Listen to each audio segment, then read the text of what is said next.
अभी हम लोग शुरू किए हुए थे विधेयक के प्रकार, और आपको पता है संसद में 4 तरह के विधेयक होते हैं। एक होता है साधारण विधेयक,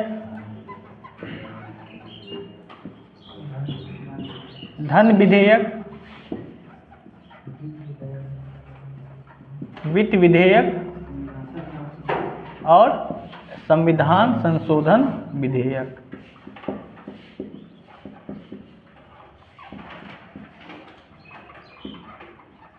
और वित्त विधेयक को भी हम लोग 2 भागों में बांट देते हैं।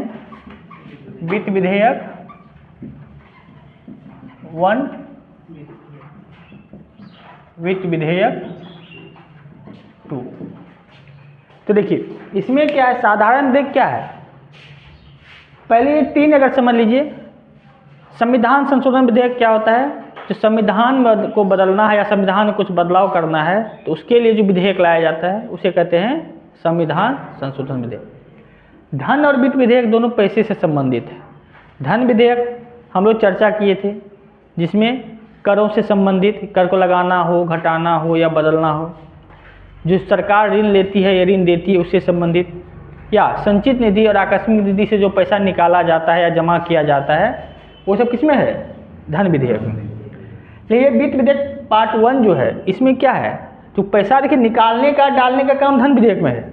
अब उस पैसे को कहाँ खर्च किया जाएगा, किस विभाग में खर्च किया जाएगा, उसकी चर्चा किस में होती है, वित्त विधेयक में। और वित्त विधेयक 2 क्या है, शुल्क, जुर्माना, इन सब से जुड़ा हुआ मुद्दा होता है।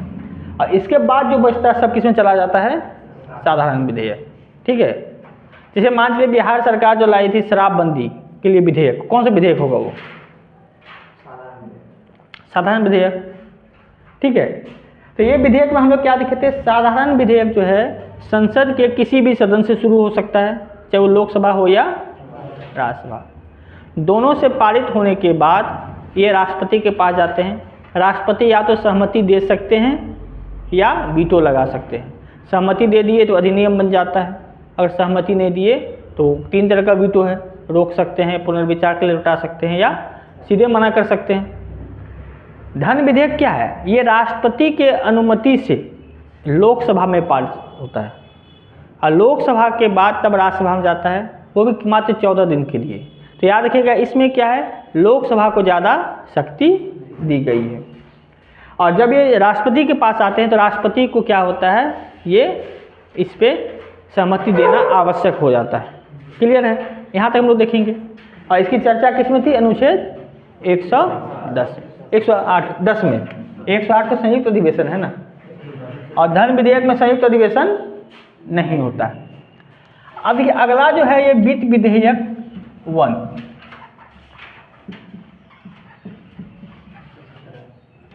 ये किसमें, अनुच्छेद 117 का 1 में। और ये किसमें था, धन विधेयक 110।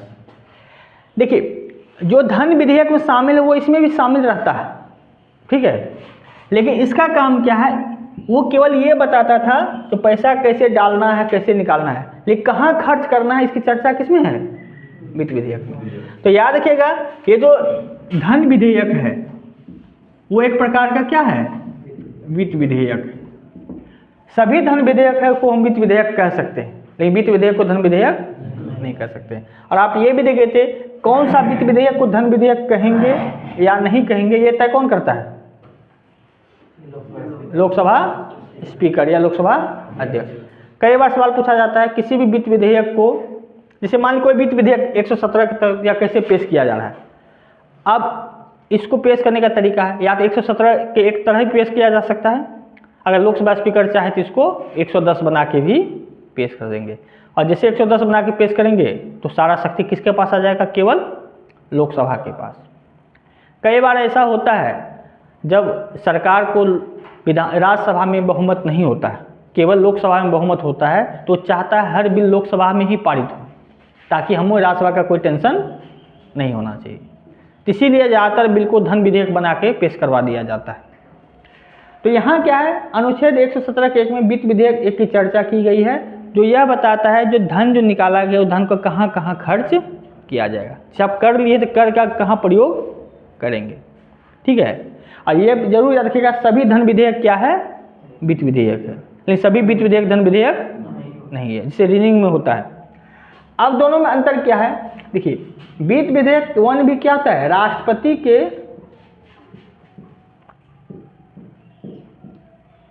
पूर्व अनुमति से लोकसभा में पेश होता है। कहाँ पेश होता है? लोकसभा में पेश होता है। ये भी वैसा था धन विधेयक, राष्ट्रपति के पूर्व अनुमति से लोकसभा में पेश होता था। अब क्या है? धन विधेयक में लोकसभा को ज़्यादा शक्ति दी गई थी, लेकिन यहाँ क्या है? पेश हो गया, इसके बाद क्या है? लोकसभा और राज्यसभा को बराबर शक्ति है, बराबर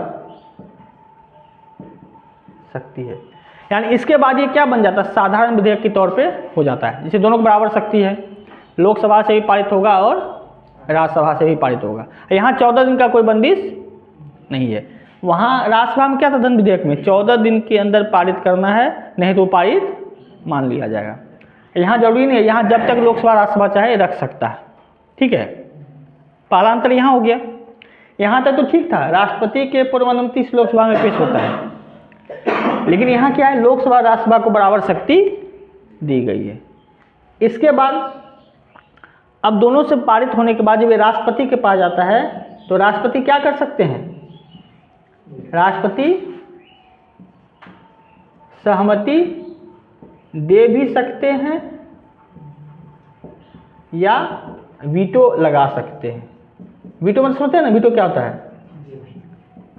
सहमति नहीं भी दे सकते हैं, रोक भी सकते हैं, मना भी कर सकते हैं, है कि नहीं? साधारण विधेयक की तरह।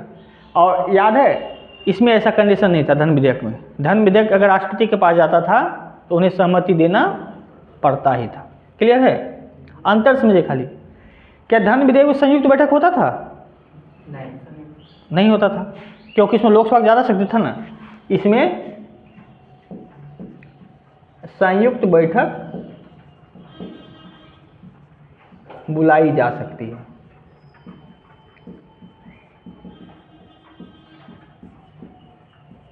ठीक है, तो कुछ नहीं अंतर है धन विधेयक और इसमें क्या है? बस एक ही चीज समानता है, तो राष्ट्रपति के पूर्व अनुमति से दोनों पेश होता है, केवल पहले लोकसभा में आएगा, पहले लोकसभा में आएगा, लेकिन इसके बाद फिर वही समान साधारण विधेयक की तरह ये हो जाता है। दोनों को बराबर, दोनों में पास होना पड़ता है। राष्ट्रपति को पूरा शक्ति है, दे भी सकता है, सहमति नहीं भी दे सकता है, और संयुक्त बैठक बुलाई भी जा सकती है। और ये जो तीसरा है वित्त विधेयक,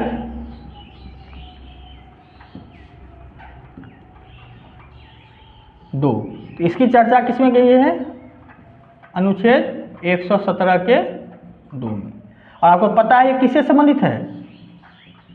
शुल्क, जुर्माना इत्यादि से। जो रोड और जो कोई टैक्स लगता है, जैसे देखें ना अभी बिना हेलमेट के चलने पे 1000 का टैक्स है, ये सब टैक्स क्या है? इसमें शामिल होता है वित्त विधेयक। बजट सब वित्त विधेयक 1 में शामिल होता है। बजट जो है ये वित्त विधेयक 1 का हिस्सा है, टोटल चीज में, है कि नहीं? इसमें ये भी धन विधेयक भी आ जाता है कि नहीं?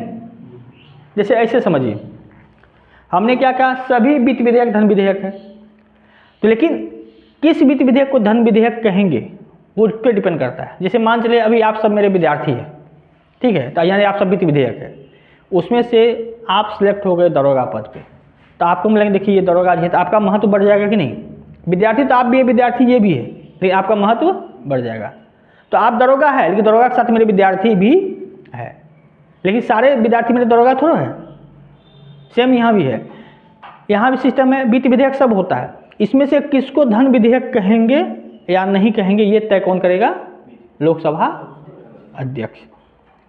और उसको अगर धन विधेयक बना दिया जाता है उसका महत्व बढ़ जाता है। क्लियर है इस चीज़ को? तो यहाँ भी सेम है। तो वित्त विधेयक तो क्या शुल्क और जुर्माना से है, जिसकी चर्चा किसमें है? ये साधारण विधेयक की तरह, इसके लिए राष्ट्रपति की पूर्व अनुमति की आवश्यकता नहीं होती है।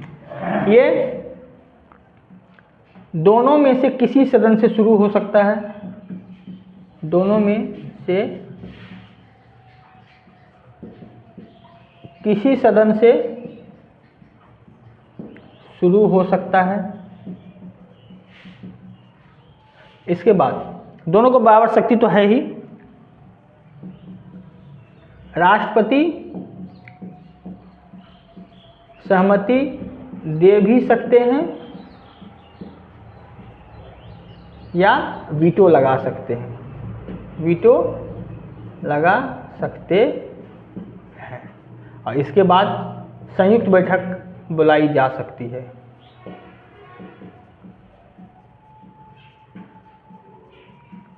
बुलाई जा सकती है। लेकिन सिंपल क्या है, ये टोटल ऐसा है, लेकिन इसमें अंतर क्या गया, ये राष्ट्रपति की पूर्व अनुमति से होता था, इसमें जरूरी नहीं है।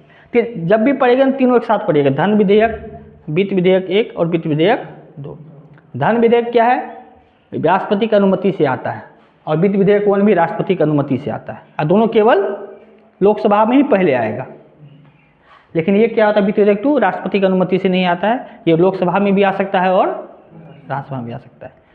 धन, दूसरा पॉइंट क्या है, लोकसभा, ये धन विधेयक के मामले में लोकसभा को ज़्यादा शक्ति है, लेकिन वित्त विधेयक के मामले में दोनों को बराबर शक्ति है। धन विधेयक के मामले में संयुक्त बैठक का प्रावधान नहीं है, बाकी दोनों में संयुक्त बैठक का प्रावधान है। वैसे संयुक्त बैठक 2 मामले में नहीं होता, धन विधेयक में नहीं होता है और संविधान संशोधन विधेयक में नहीं होगा, बाकी सब में संयुक्त बैठक होता है। धन विधेयक में राष्ट्रपति को अनुमति देना अनिवार्य है, लेकिन संविधान, ये बाकी वित्त विधेयक में देना अनिवार्य नहीं है। तो ये 3 अंतर आपको याद रखना हो, यही सवाल पूछा जाता है और जनरली हम लोग कन्फ्यूजन में पड़ जाते हैं। तो याद रखिएगा, धन विधेयक, वित्त विधेयक 1 और वित्त विधेयक 2 में अंतर। पहले तो अनुच्छेद का अंतर देख लीजिएगा, फिर देखिए किस किस को राष्ट्रपति की अनुमति से लोकसभा में पेश किया जाता है, किस पे राष्ट्रपति को सहमति देना अनिवार्य है, किस में संयुक्त बैठक बुलाई जा सकती है या नहीं बुलाई जा सकती है। ठीक है, लिखिएगा यहाँ तक। देखिए, धन विधेयक और वित्त विधेयक क्या है। धन विधेयक की चर्चा अनुच्छेद 110 में है, और वित्त विधेयक क्या है, ये 2 भाग के होते हैं, वित्त विधेयक 1 और वित्त विधेयक 2। इसकी चर्चा है 117A में और इसकी सत्ता 117 के 2 में। ठीक है, अब देखिए अंतर क्या होता है। धन विधेयक जो होता है वो किससे संबंधित होता है, करों को लगाना, हटाना या बदलना। पहला पॉइंट ये हो गया धन विधेयक में, यानी कोई कर आपको लगा भी सकती है, कोई कर हटा भी सकती है, या कोई कर का रेट भी बदल सकता है। यानी कर से संबंधित जो भी टॉपिक आएगा वो किसमें जाएगा, धन विधेयक। इसके बाद ऋण से संबंधित मुद्दे,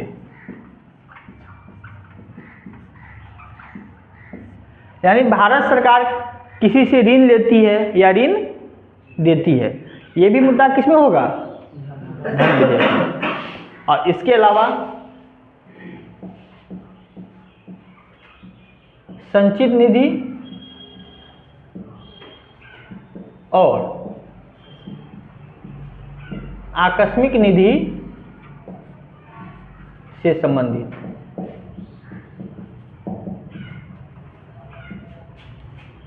तो याद रखिए अनुच्छेद 110 किससे संबंधित है, धन विधेयक। और धन विधेयक में हम लोग किसकी चर्चा करते हैं, करों से, जैसे कर को लगाना है कि हटाना है कि नया कर को बदलना है। उसके बाद ऋण से संबंधित, जो भी हम लोग ऋण लेते हैं या देते हैं, हम लोग मतलब भारत सरकार, चाहे वो किसी से भी ऋण ले, चाहे वो विदेश से ऋण ले या किसी व्यापारी से ऋण ले या आम जनता से ऋण ले या ऋण दे, राज्यों को ऋण दे, सब इससे संबंधित होता है। संचित निधि, तो आपको पता है संचित निधि क्या है, सरकार का जितना भी पैसा होता है कहाँ जमा होता है, संचित निधि में, और वहीं से खर्चा भी होगा, जहाँ जमा होगा वहीं से खर्चा होगा ना। और आकस्मिक निधि क्या है, इमरजेंसी के लिए जो रखा जाता है पैसा। जैसे अभी हम लोग क्या करते हैं, बैंक में अकाउंट खुलवाते हैं तो 2 तरह के अकाउंट होता है, एक होता है करंट अकाउंट जो पैसा आता है डेली यूज के लिए, और एक PF भी बना कर रखते हैं, प्रोविडेंट फंड, तो क्या कहते हैं, FD बना कर, फिक्स डिपॉजिट, ताकि जब जरूरत हो तब निकाला जाए। तो वही समझ लीजिए FD हो गया आपका आकस्मिक फंड निधि, और जो क्या कहते हैं करंट अकाउंट हो गया आपका क्या, संचित निधि, जो डेली खर्चा के लिए जो भी आपका इनकम जो भी होगा, जिससे मानते हैं आपका 2 अकाउंट है, एक करंट अकाउंट है, एक एफडी है, तो आप जो भी पैसा लाते हैं लोगों से, आपका इनकम आता है या आप लोगों को कर्जा दिए, ब्याज आता है, सब उसी में जमा होता है कि नहीं, तो उसी से फिर खर्चा करते हैं ना। तो संचित निधि और आकस्मिक निधि, इन सब मुद्दों से जुड़ा हुआ मुद्दा किसमें शामिल होता है? धन विधेयक में। देखिए यहाँ क्या इससे जुड़ा हुआ है, और वित्त विधेयक 1 जो है ये भी क्या है? करों से संबंधित है, लेकिन दोनों में अंतर क्या है? ये केवल क्या है? धन कैसे आएगा, कैसे जाएगा, आने जाने का तरीका बताया है, लेकिन वित्त विधेयक क्या बताया जाता है? ये सब तो शामिल रहता ही है। इसके अलावा जो है ये भी बता दें पैसा का खर्च कहाँ कहाँ होगा। ठीक है, यहाँ क्या बताया गया है? कर लगाएंगे, कर हटाएंगे, समाप्त करेंगे, ऋण लिए, ऋण दिए, पैसा कैसे निकाला जाता है। अब पैसा निकाल के किसको देंगे? जैसे मान चलिए वो सड़क बनाना है, तो सड़क बनाने के लिए पैसा निकालना पड़ेगा, तो पैसा हमने पैसा निकाल दिया, पैसा निकालने के लिए धन विधेयक। अब वो पैसा सड़क पे खर्चा होगा कि शिक्षा पे खर्चा होगा कि स्वास्थ्य पे खर्चा होगा, ये सब किसमें चर्चा रहता है? वित्त विधेयक में। दोनों अंतर समझ रहे हैं क्या है? यहाँ केवल पैसा निकालने तक की जिम्मेदारी है और इसके बाद खर्च करना, ये भी इसमें शामिल है। ठीक है, तो आप ऐसा मान सकते हैं जैसे ये वित्त विधेयक है तो इसके अंदर धन विधेयक है, ये है वित्त विधेयक 1। इसका अंदर समझ रहे हैं? सभी धन विधेयक क्या है? एक प्रकार का वित्त विधेयक है, लेकिन सभी वित्त विधेयक धन विधेयक है। रीजनिंग में देखते होंगे ना, तो आपके सर अंतर कौन करता है? तो अब देखिए कोई विधेयक वित्त विधेयक लोकसभा में पारित होता है, पेश किया जाता है, तो लोकसभा अध्यक्ष तय करता है कि ये वित्त विधेयक 1 है कि धन विधेयक है कि नहीं। ऐसे समझिए धन विधेयक और वित्त विधेयक। धन विधेयक क्या है? एक प्रकार का वित्त विधेयक। अब वित्त विधेयक धन विधेयक है कि नहीं है, ये कौन तय करता है? लोकसभा अध्यक्ष। धन विधेयक किसके तहत है? अनुच्छेद, इसमें कर को लगाने से संबंधित है, कर को हटाने से संबंधित है, ऋण से संबंधित है और संचित निधि के पैसा निकालने तक संबंधित है। निकालने के बाद कहाँ खर्चा होगा वो किसमें है? वित्त विधेयक की तीनों चीज है, उसके अलावा कहाँ खर्चा होगा वो भी शामिल है। इसलिए क्या है? सभी धन विधेयक क्या है? वित्त विधेयक। ये सभी वित्त विधेयक नहीं है, क्यों? देखिए वित्त विधेयक में ये सब शामिल है, लेकिन एक एक्स्ट्रा चीज भी जुड़ गया, क्या? खर्चा कहाँ किया जाएगा। ठीक है, अंतर समझ दोनों क्या है? और याद रखिएगा कोई विधेयक वित्त विधेयक है कि नहीं, ये कौन तय करता है? लोकसभा स्पीकर। और ये जो है अनुच्छेद 107 विधेयक, इसमें केवल किससे होता है? जुर्माना, शुल्क, ये इत्यादि सब जो लिखा जाता है वो किसमें होता है? अनुच्छेद 117 में। जैसे मान चलिए कितना टैक्स लगे, जैसे आप रोड पे कितना आपको पैसा जुर्माना ले रहा है बिना हेलमेट के, ये सब किसमें चाह रहा है? ये सब वित्त विधेयक 2 में। तो याद रखिएगा धन विधेयक 110 में है, जिसमें करों से संबंधित है, ऋण से संबंधित है और संचित निधि तक निकालने तक संबंधित है। इसके बाद का काम वित्त विधेयक 1 में है। इस तीनों के अलावा यानी कहाँ खर्च होगा वो सभी किसमें शामिल है? वित्त विधेयक 1 में। और धन विधेयक, सारे धन विधेयक क्या है? वित्त विधेयक है, लेकिन सभी वित्त विधेयक धन विधेयक नहीं है। और इसके अलावा वित्त विधेयक 2 जो है वो किससे संबंधित है? जुर्माना और शुल्क से। क्लियर है यहाँ तक? अब देखिए इसको तीनों को तरीका अलग अलग है। सबसे पहले हम लोग धन विधेयक पे देखते हैं, इसको कैसे पेश किया जाता है। देखिए सबसे पहले तो पता है धन विधेयक है वित्त विधेयक, ये जो है धन विधेयक ये राष्ट्रपति के अनुमति से लोकसभा में पेश होता है। कहाँ पेश होता है?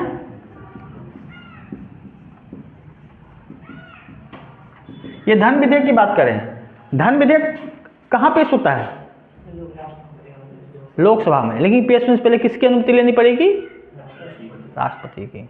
पहला सवाल तो आपको ये याद रखना है, राष्ट्रपति की अनुमति के बाद ही यह लोकसभा में पेश होता है। इसके बाद कोई विधेयक धन विधेयक है या नहीं है, ये तय कौन करता है? लोकसभा अध्यक्ष। यानी कोई विधेयक धन विधेयक है या नहीं, यह लोकसभा अध्यक्ष तय करता है। अध्यक्ष तय करता है। यह सवाल कई बार पूछा गया है। तो धन विधेयक में पहला पॉइंट क्या याद रखना है? अनुच्छेद 110 में इसकी चर्चा की गई है। ये सब प्रावधान उसमें रहते हैं।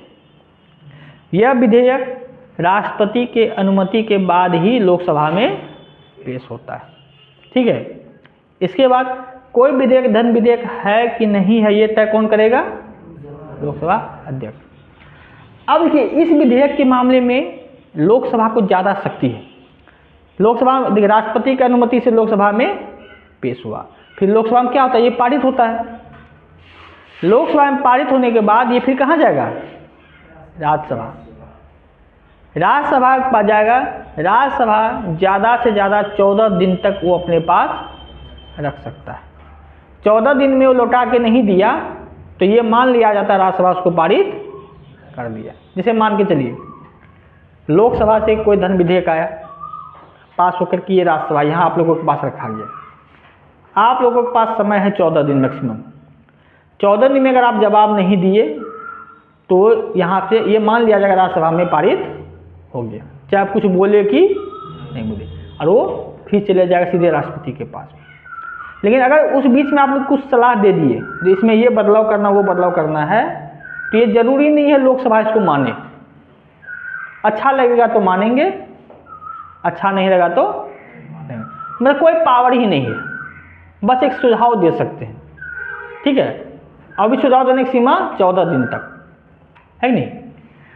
तो साधारण क्या कहते हैं? धन विधेयक राष्ट्रपति की अनुमति से लोकसभा में पेश होता है। उसके बाद लोकसभा में पेश होने के बाद पारित होने के बाद राज्यसभा में जाता है। राज्यसभा ज़्यादा से ज़्यादा 14 दिन तक अपने पास रखता है। 14 दिन में जवाब नहीं दिया तो उसे पारित मान लिया जाएगा। उसके बाद अगर कोई सुझाव देता भी है तो लोकसभा के मूड पे डिपेंड करता है माने कि नहीं माने। और जब दोनों से पारित होने के बाद कहाँ जाता है? राष्ट्रपति के पास जाता है। यानी तीसरा क्या है? राज्यसभा केवल 14 दिन तक धन विधेयक को अपने पास रख सकता है। अपने पास रख सकता है। और जब दोनों सदन से पारित हो जाएगा तो फिर कहाँ जाएगा? राष्ट्रपति के पास। तो क्या राष्ट्रपति के पास क्या क्या शक्ति है? क्या इसको ये रोक सकती है? राष्ट्रपति को सहमति देना कंपलसरी है। क्यों? भाई उसी की अनुमति से आया है ना, तो एक तरह से सहमति तो पहले से है ही, तो राष्ट्रपति इस पर सहमति देना बाध्यकारी है। इस पर वीटो नहीं लगता है। धन विधेयक पर वीटो का प्रयोग नहीं कर सकता, ना तो उसे पुनर्विचार के लिए उठा सकता है, ना ही सहमति को लेट कर सकता है, ना ही उसको अस्वीकार कर सकता है। सहमति देना ही पड़ेगा। और चौथा आखिरी पॉइंट, इस धन विधेयक के लिए संयुक्त बैठक का प्रावधान नहीं होता है। इसके लिए संयुक्त बैठक कभी बुला नहीं सकते। क्यों? क्योंकि राज्यसभा को शक्ति ही नहीं है इसमें। तो ये मेन पॉइंट है। आपको पॉइंट जो याद रखना है तो एक एक करके जो लिखिए तब याद रखिएगा। हेडिंग दीजिएगा धन विधेयक।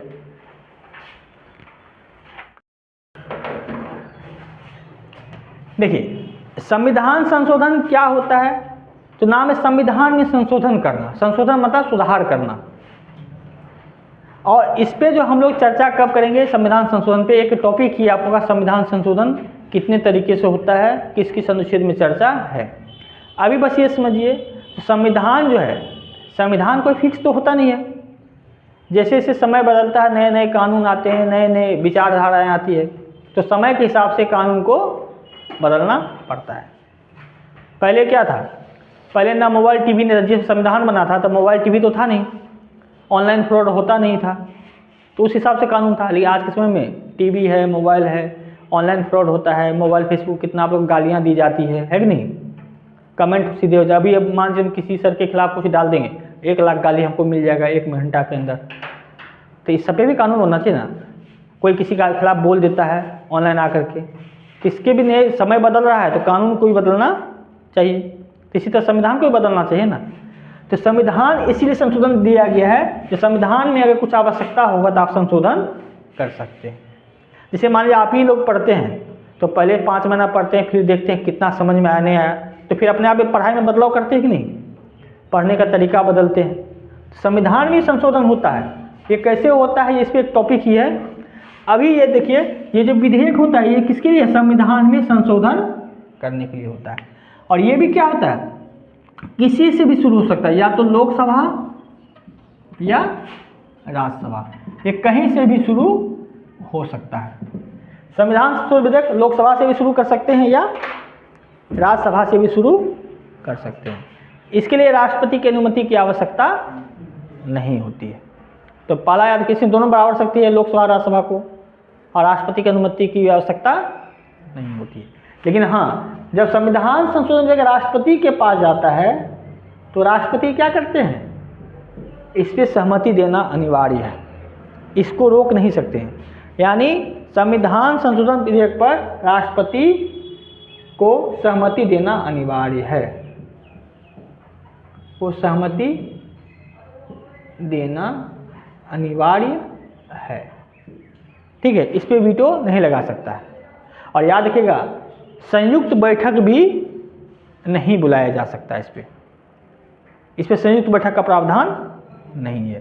तो यार संविधान संशोधन क्या है, लोकसभा राज्यसभा कहीं से शुरू हो सकता है, दोनों को बराबर शक्ति है, राष्ट्रपति की आवश्यकता नहीं है, राष्ट्रपति इस पे सहमति देना अनिवार्य है, और इस पे संयुक्त बैठक बुलाई नहीं जा सकती है। क्लियर है। तो इससे हम एक सवाल देते हैं, आप लोग बताइएगा क्या सही है क्या गलत है। सवाल में आपको निम्नलिखित में क्या सही है, ये आपको खोजना है।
अब देते हैं ऑप्शन ए।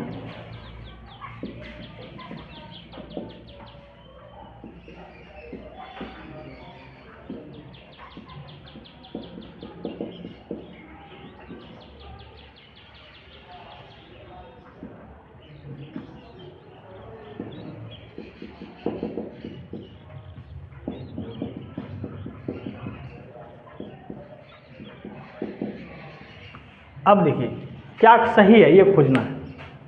ये 4 कथन है, ये ऑप्शन है।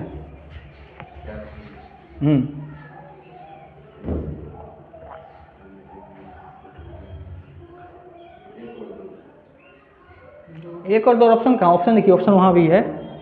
ए में दिया केवल 1, बी में दिया केवल 2, सी में दिया 2 और 3 और डी में दिया 1, 2 और 4। यानी ऑप्शन बताइए ए बी सी डी किसको लगाएंगे? क्या सही है इनका आंसर? आप लोग सोचिए, उस हिसाब से भी सही। यानी ए के पक्ष में कितने लोग हैं, हाथ खड़ा कर दीजिए। कोई नहीं। बी के पक्ष में, सी के पक्ष में, यानी आपका कहना 2 और 3 सही है। और डी के पक्ष में देखिए, वित्त विधेयक 1 के मामले में लोकसभा राष्ट्रपति की ज़्यादा शक्ति नहीं है, दोनों को बराबर शक्ति है। ठीक है, आ गया, एक गलत हो गया। अगर एक गलत हो गया तो इस हिसाब से ये भी गलत हो गया और ये भी गलत हो गया, है कि नहीं? धन विधेयक के मामले में संयुक्त बैठक नहीं बुलाई जा सकती है, कि 2 सही है। तो 2 इसमें भी है, 2 इसमें भी है। तो अब चेक करना क्या 3 के मामले में। संविधान संशोधन में राष्ट्रपति की पूर्व अनुमति की आवश्यकता होती है। क्या हम लिखा है अभी? इसमें अनुमति की आवश्यकता नहीं होती है। राष्ट्रपति की पूर्व अनुमति केवल धन विधेयक और विधि विधेयक 1 में होता है। तो 3 में गलत हो गया, तो ये भी गलत हो गया। और 4 में क्या है? संविधान संशोधन में संयुक्त बैठक हो सकती लिखा है, यहाँ क्या लिखे? नहीं हो सकती है। तो देखिए, यूपीएससी और में बीपीएससी में आपको इस टाइप का सवाल पूछेगा, 3-4 कथन दे देगा, उसमें से क्या सही है क्या गलत है। और ये तभी आप बता सकते हैं जब आपको पूरा डिटेल जानकारी है तब। तो यहाँ के संविधान संशोधन विधेयक लोकसभा राज्यसभा कहीं से शुरू हो सकता है। इसके लिए राष्ट्रपति की अनुमति की आवश्यकता, पूर्व अनुमति की आवश्यकता नहीं है। हाँ, जब राष्ट्रपति के पास जाता है दोनों सदन से पारित होने के बाद, तो उन्हें सहमति देना अनिवार्य है, रोक नहीं सकते हैं। और इस पर संयुक्त बैठक का प्रावधान नहीं है। ठीक है।